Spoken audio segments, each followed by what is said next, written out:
All right, well, let's welcome up Mr. Hutch. All right, thanks, Ron. If you have a Bible, be finding your way to the book of Exodus chapter 20. Last week, while you're turning there, Johnny didn't have such a good day. To be honest with you, he'd gotten 2 spankings and spent an hour in timeout in his room all by himself. But it's dinner time, and so he comes to the table with the rest of the family. Johnny's dad looks at him and said, "Johnny, we'd like you to ask God to bless our food." Johnny said, "No." Dad said, "Johnny, would you please bless the food?" A second time, Johnny refused. Well, as dads are often wont to do, with a little bit of a sternness in his voice, Dad just simply said, "Johnny, all right. So he took his time and he folded his hands and he bowed his head and he closed his eyes and he paused for dramatic effect for just a moment. And there he prayed this prayer. He said, "Lord, I want to thank you that you prepare a table before me in the presence of my enemies." And that's the way home feels sometimes, doesn't it? I mean, to be honest with you, how many of you have brothers? How many guys here? Did you ever, anybody in here never fight with their brother? All right. Sister, no, we don't go that way, all right?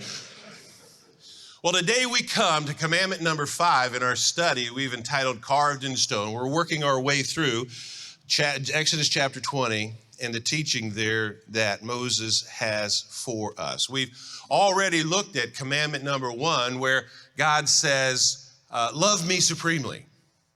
And then we looked at commandment number 2 where God said, don't have any rivals in your life for me. And then we looked at commandment number 3 where God tells us to not do anything that would tarnish his name here on this earth. And then of course we looked at commandment number 4 where God says, I want you to look above the horizon. I want you to focus on things eternal, and I want you to take one day a week and focus on your relationship with me and on me. And so now we come to commandment number 5. The first 4 commandments are what are known as vertical commandments. They deal with our relationship vertically between us and God. Then we come to the 5th commandment. Some commentators will call the 5th commandment a bridge commandment because commandments number 6 through 10 deal on the horizontal plane, our relationship with other people.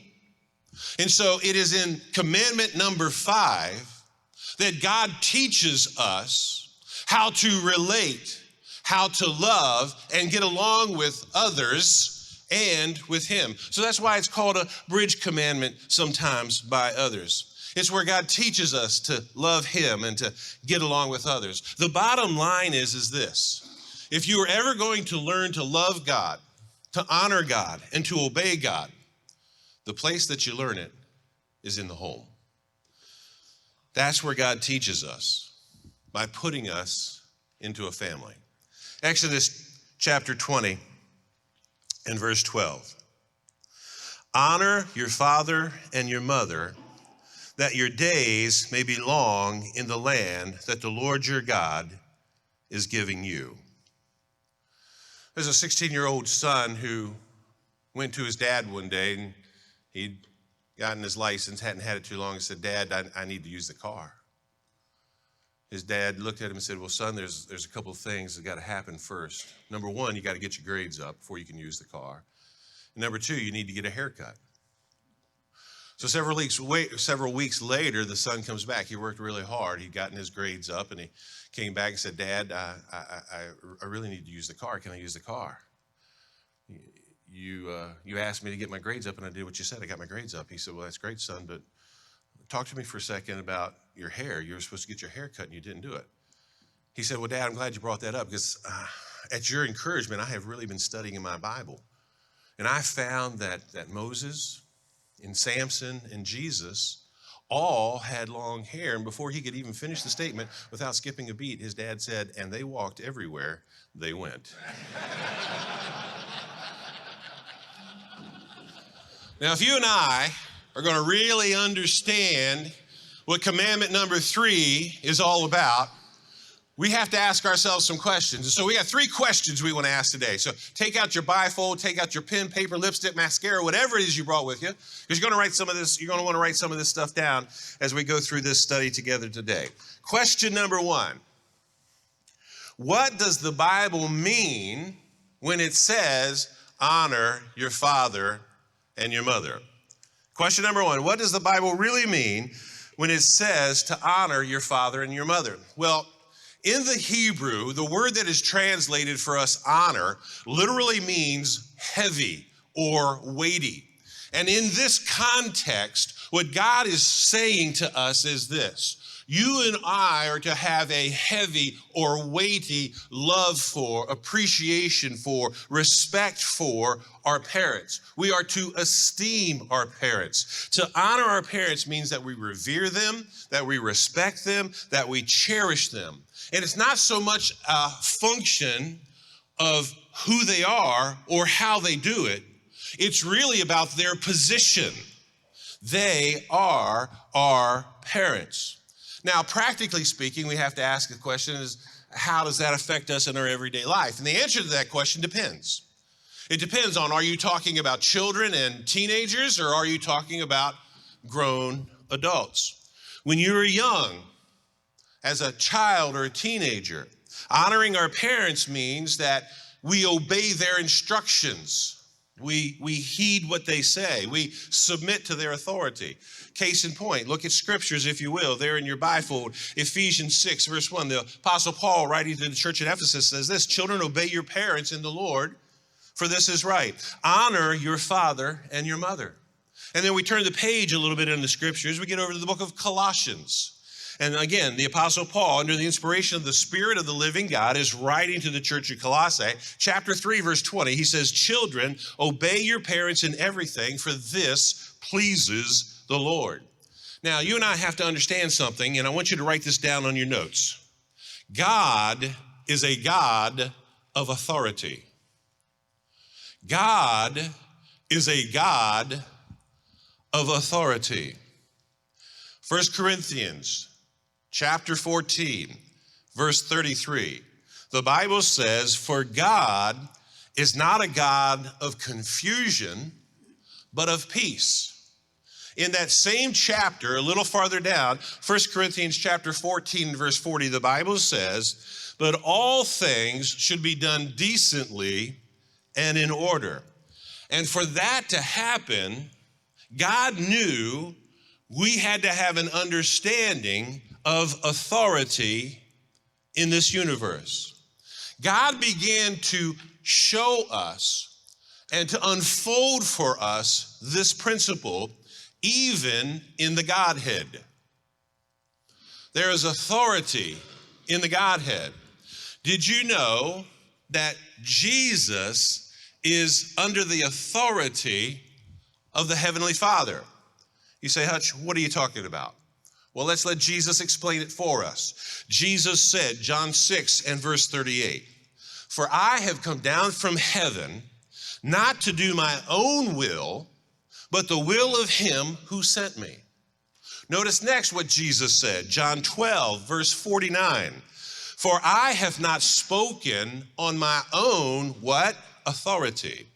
But the Father who sent me has himself given me a commandment, what to say and what to speak. So the Son submits to the authority of the Father. Now we know that the Holy Spirit, the third person of the Trinity, submits to both the authority of the Father and the Son. Again, go back to the source. Jesus said, John 16 and verse 13, when the Spirit of truth comes, that is the Holy Spirit. When Jesus said these words, he had not yet been crucified and risen from the grave. He's teaching, he's instructing, he's discipling, he's pouring into his followers. When the Spirit of truth comes, he will guide you into all truth. Notice this, for he will not speak on his own authority. But whatever he hears, he will speak, and he will declare to you the things that are to come. Notice this, Jesus is speaking. He will glorify me, for he will take what is mine and declare it to you. So God established authority even in the Godhead. But not only did God establish authority in the Godhead, we also see in the scriptures that God established authority in the heavenly realms. Case in point, Daniel chapter 10. Daniel chapter 10, verse 13, the Bible says, the prince of the kingdom of Persia withstood me 21 days. Now, the context here is this. In Daniel chapter 10, Daniel, of course, who's in a foreign land, has been praying and seeking God's face.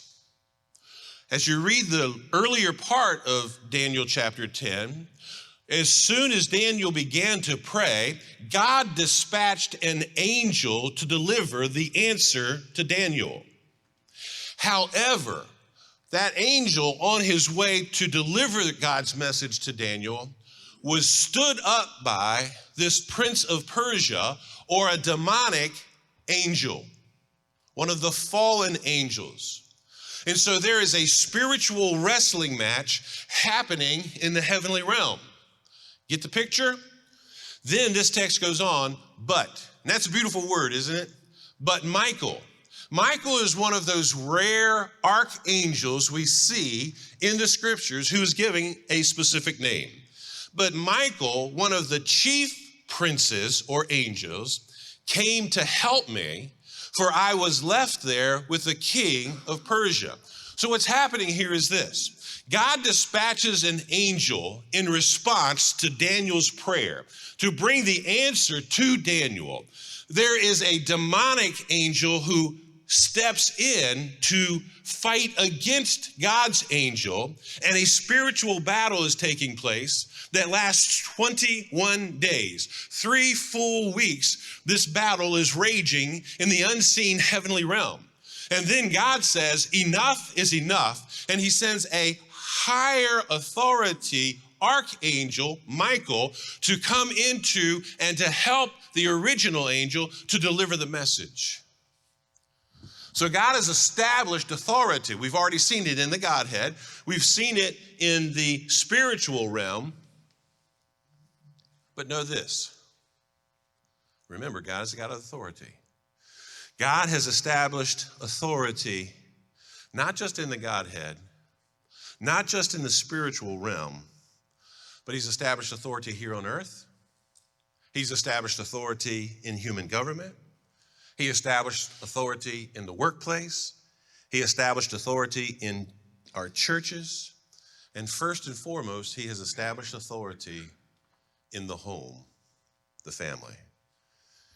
Therefore, it is vitally important that you and I, as followers of Jesus Christ, understand God loves submission to authority. It's his idea. If we want God's richest and best blessings in our life, we have to learn how to submit to authority. And it is that principle which is at the very heart of commandment number 5. Commandment number 5 tells us that God has placed authority in our lives, specifically our mothers and our fathers, for the express purpose of teaching us how to submit to authority. And we do that by practically submitting to the authority of our moms and our dads. And the truth of the matter is, that is the easiest place to learn to submit to authority. Because no one, and I mean no one, will be more patient with you than a mom or dad. No one will be more forgiving towards you as you are learning to submit to authority than a mom or a dad. No one will give you more chances when you blow it to learn this lesson. And that makes sense because the way that young children and teenagers honor their parents is by submitting to their authority. Now, a couple of issues arise at this point that we've got to deal with. And you might want to write these issues down. Issue number one. Issue number one is this. What if my parents are not Christians? What if my parents are not followers of Jesus Christ? Do I still need to submit to my parents? We just looked at Exodus chapter 20 and commandment number 5. We just looked at Ephesians chapter 6 and Colossians chapter 3. And you know what we did not see in any of those texts? Where God gave the clarifying message says, you only have to submit to the authority of your parents if they are followers of Jesus Christ. He did not say that. Because this commandment, this truth, this principle, this reality is true whether your parents are followers of Jesus Christ or not. It is the obligation of every child and the duty of every child to obey their parents' authority whether they are followers of Jesus Christ or not. Now, a second issue comes up, and this is a very practical issue. And this issue is this. What if I have lousy parents? And the truth of the matter is there are lousy parents, right? Truth of the matter is there are lousy parents. Some parents are better than other parents. Some bosses are better than other bosses. Some teachers are better than other teachers. Some husbands are better than other husbands. Some coaches are better than other coaches. But as followers of Jesus Christ, God tells us to submit to all human authority, whether that person wields that authority good or not so good. Look with me, if you will, 1 Peter chapter 2, verse 18. Here the Apostle Peter is writing to us. And again, the Bible says, 1 Peter 2:18, servants, be subject to your masters with all respect, not only to the good and the gentle, but also to the unjust. In the very same way, God expects you and me to honor our parents, even when their behavior does not deserve it. Because it is in submitting to their authority that we're ultimately submitting to God's authority in our life. Issue number 3. What if my parents ask me to do something that is unbiblical or sinful? If my parents ask me to do something that is sinful, am I obligated to obey them? And the answer to that is absolutely not. That's where God draws the line. Matthew chapter 10, verse 37. Whoever loves father or mother more than me is not worthy of me. And whoever loves son or daughter more than me is not worthy of me. Acts 5:29. The disciples are beaten. They are instructed, you can no longer teach in this name. How did they respond? But Peter and the apostles answered, we must obey God rather than man. Parents should never, ever ask their children to do anything sinful. But if they do, the children answer to a higher authority. They answer to God. Issue number 4, and this is the one that affects most of us in this room, and that is this. How long do I have to obey my parents like this? How long do I have to obey my parents like this? I mean, you're 39 years old. You got 3 kids of your own. You own your own business. Mommy calls you on the phone. Do you have to drop everything and run and do what she says? The Bible doesn't give us an exact answer to this question about when we're supposed to stop obeying our parents. It does, however, make it clear that marriage is one of those points. Because what happens in a marriage is a husband and a wife, a bride and a groom, they leave their family of origin and they cleave and create their own family. So now they are a brand new family unit. And that takes priority. The practical response, in my opinion, is when your children become of age, and that may be different, maybe 18, maybe 21, according to the government, and your health insurance, 26. I don't know. I got to be honest with you for just a second. I want to rant. If the government recommends it and it has to do with the family, it is probably trying to destroy marriage and the family. All right? Just saying. Something to keep in mind. 26. Good night. We had 2 kids by 26. We had moved, you know what I'm saying? 20. That's for another day, all right? Ron's going to deal with that one next week when he comes back. We're going to move on. But whenever my kids are no longer living in my home and are no longer financially supported by me, the relationship changes. I'm still their dad. They're still my kids. My daughter was 21 years old, my oldest daughter, who gave us our first grandbaby, when she bought her first house. I couldn't dictate to her, you need to be home by 10 o'clock or else. She had left the nest, if it were. She was out doing her own thing. She was developing into a beautiful, young, and godly woman. Because that's the way it's supposed to be. I'm not supposed to hover over her all of her life. My job as a parent is to train her, to teach her, to guide her, to mold her and shape her so that she can become a beautiful, godly woman as an adult to live the rest of her days under his authority by learning how to live under my authority while she lived in my home. So the relationship here changes. Now, what happens when we make that transition? Now that our children are grown, that you and I are grown, what obligation do we have to our parents at this particular point? What does commandment number 5 have to do or to say to us? Well, for us as adult grown children, honoring our parents means that we treat them with ongoing esteem and reverence and respect. You want him to write this down? Did you get that? Not just in our minds, but by the things we actually do and say. Did you get that? Esteem, reverence, and respect. Not just thinking about it, but saying it and doing it. How does that play out? Well, that means that you keep in touch on a regular basis with your parents. Now, I stand before you today as the age of 58. Both my mom and dad have gone on to glory.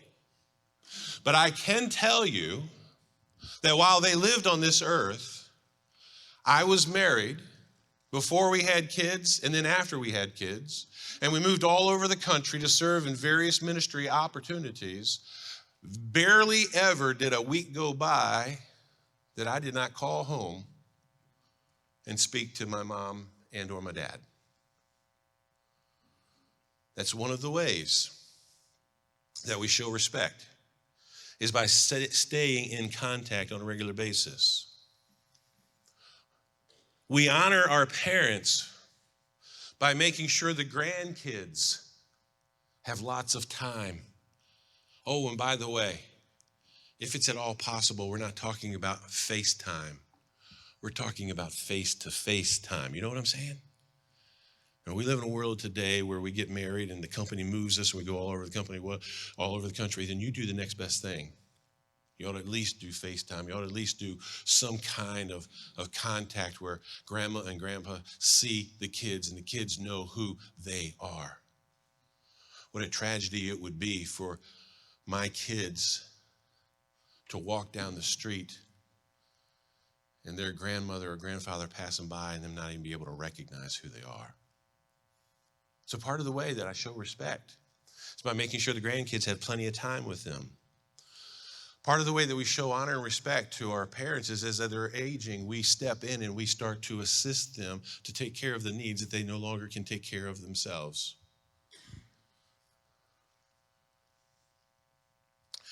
We honor our parents by telling them how much we love them, how much we respect them. Mickey Mantle lived, not a very good life, to be honest with you. But listen to what he said when he went to his dad's funeral. His dad died. His dad was 39 years of age, died of Hodgkin's disease. Mickey Mantle went to his funeral, and this is what he said, and I quote, "I went to my dad's funeral alone. I stood before my father's grave, remembering 1,000 things from the past. So many chances to let him know how much I loved him, and yet I never said it, not once."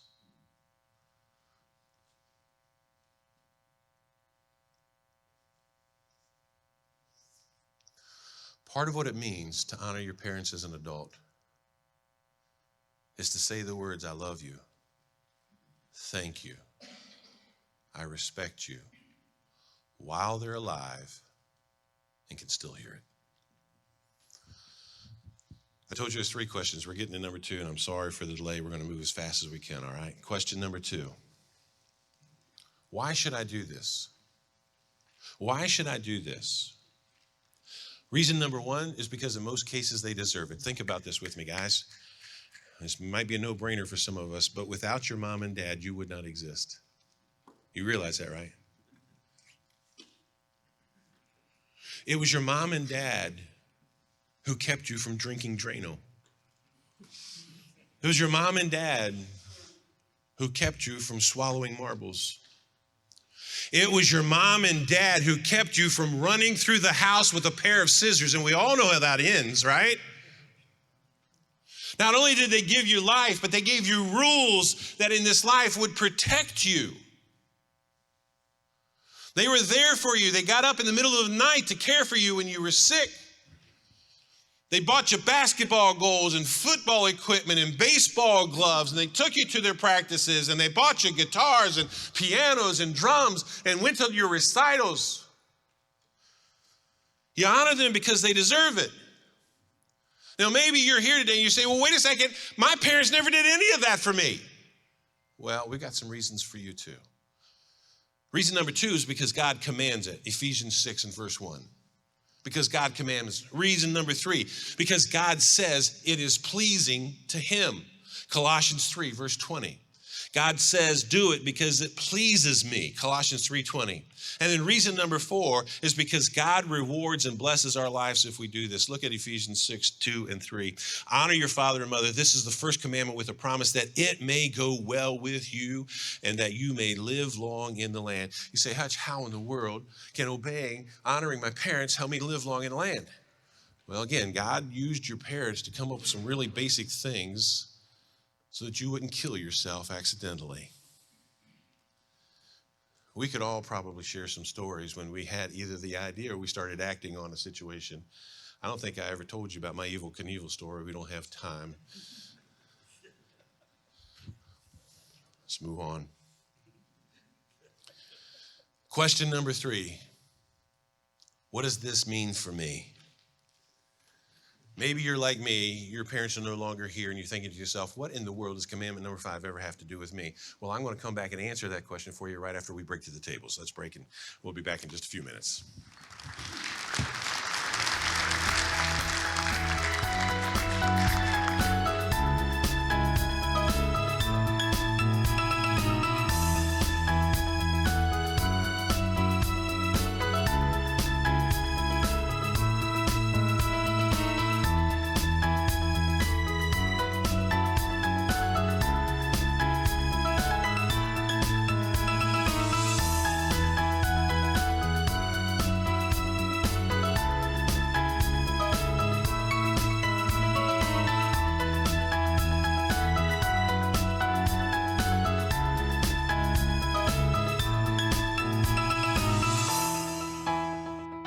All right, question number 3. How does this affect me? The question, as a dad, I should be asking myself is this. How can I live my life in such a way that it makes it easy for my kids to honor me?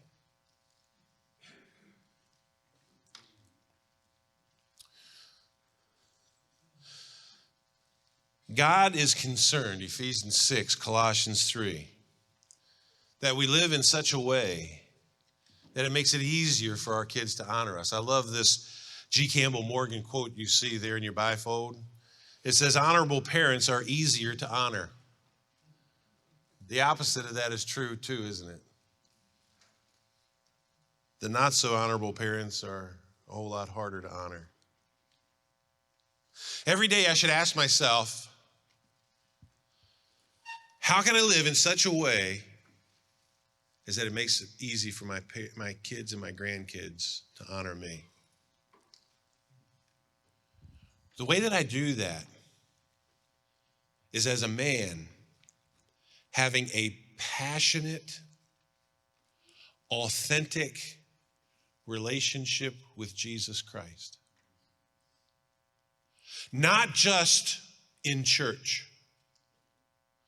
It's easy to, in church, say, hey, brother, how you doing? To stand up, to raise your hands, to sing the songs, to say amen. But it's a totally different thing to live for Jesus in your home. And kids can spot a phony a mile away. But the problem is your kids don't live a mile away. They're right there. And they see your every day. Now, I know what you're thinking. You're thinking to yourself, Hutch, are you telling me that I'm supposed to live perfectly so that my kids will never have any reason to not respect and honor me? You don't understand. In my home, I blow it. And here's the case, we all do. But I want you to write something down. This is very, very important. Are you ready? When you mess up, fess up. When you mess up, fess up. You're going to blow it. You're going to hit your thumb with a hammer. You're going to crank a wrench and bust your hand open. You're going to get a terrible phone call. You're going to blow it. If you will then go to your kids and say to them, would you forgive me? There have been so many times, unfortunately for me, that I had to sit down eyeball to eyeball with a 7-year-old or a 12-year-old and ask them to forgive me. I don't say I'm sorry. And the reason is because you can say I'm sorry without genuinely being sorry. So we taught our kids, you say these words, would you forgive me? Because I can't say that with a rebellious spirit inside of me authentically. Now here's the deal. When you do that, you're not telling your kids or your grandkids anything they don't already know. They're just waiting for you to realize it and to admit it. And then you tell them, would you pray for me? They know you're not perfect. But there's something about the vulnerability of a man that says, I blew it. Would you forgive me? Would you pray for me? The culture in which we live here in the United States shouts at you, don't do that. If you do, they'll never respect you. But the truth of the matter is that if you do, their respect for you and their honor towards you will grow exponentially. So I seek to live my life as a follower of Jesus Christ with passion and with authenticity. And when I blow it, and everybody knows it, I fess up. And I say, will you pray for me? Father, what an amazing privilege is ours to call you Father, to call you Daddy. the one who loved us enough to establish authority in the very Godhead, in the spiritual realm, in the heavenly places, and then right here in our homes, so that we could learn how to love, how to live, how to forgive, how to fight fair, and how to honor. Lord, help us as men to lead the way,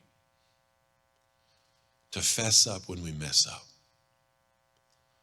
to get down on our knees and ask that grandson or that granddaughter, that teenager that lives at our home still, would you forgive me?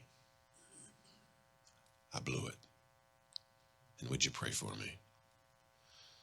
Lord, you know we're not perfect. That's the reason why you sent your one and only Son to die on Calvary's cross to cover our sin debt. Help us to lead in our homes in an honorable way, to honor the generation of our parents who went before us if they're still alive, to honor their memory before our kids and our grandkids so that they may see a demonstration of how to do that. Most of all, Lord, help us to today learn to love you a little more and to obey. In Jesus' name we pray. Amen.